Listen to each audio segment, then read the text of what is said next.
Before the algorithm, before everything was content, the internet was about connection and learning. It wasn't optimized for attention.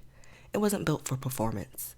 It was a place where people explored identity, made friends, and learned how to communicate, and figured things out in real time.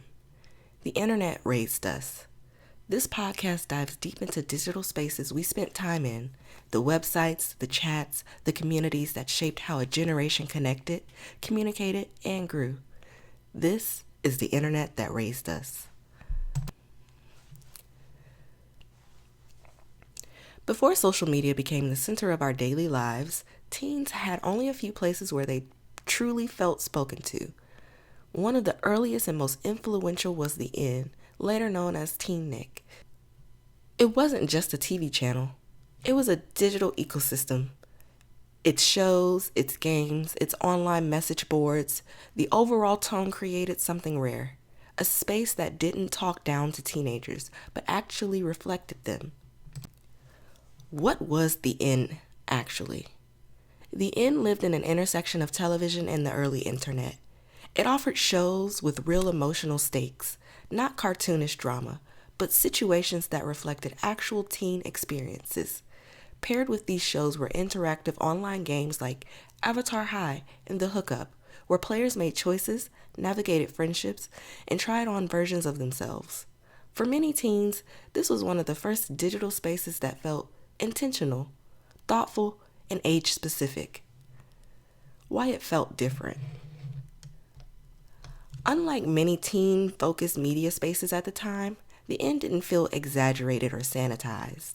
Conversations about relationships, boundaries, pressure, and identity were handled with a surprising level of honesty.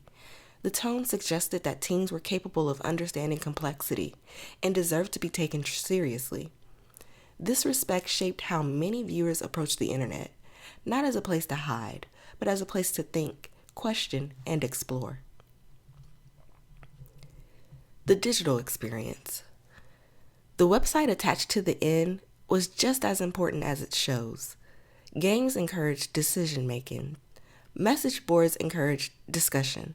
And unlike chaotic chat rooms, the digital environment felt contained, almost like a small town where conversations could unfold without the noise of thousands of strangers. People could interact with characters, storylines, and each other in ways that felt safe but still meaningful.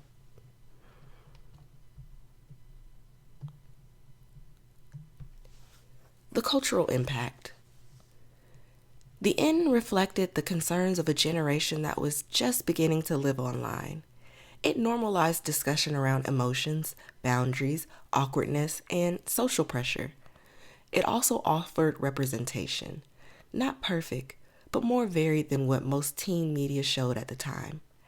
By pairing emotional storytelling with interactive online elements, the Inn quietly laid groundwork for how many teens would later engage with the platform, where story and community collide. And what this era taught teens. The space taught subtle lessons about connection. How to express feelings, how to navigate friendships, how to understand conflict, and how to question role models. It suggested that emotions belonged online, not in a spectacle, but in a thoughtful engagement. This mindset contrasted sharply with later platforms where speed and visibility mattered more than depth. The Inn existed in a moment where online interaction was slower, gentler, and grounded in curiosity. The Inn didn't last forever, but its impact did. It represents a version of the internet where content wasn't designed to chase attention. It was designed to resonate. It showed what digital storytelling could look like before algorithms amplified everything and softened nothing. Next month, we shift from structured storytelling to real-time communication, exploring instant messaging through AIM, AOL, and MSN Messenger. It's your favorite curly space cadet, and she's out.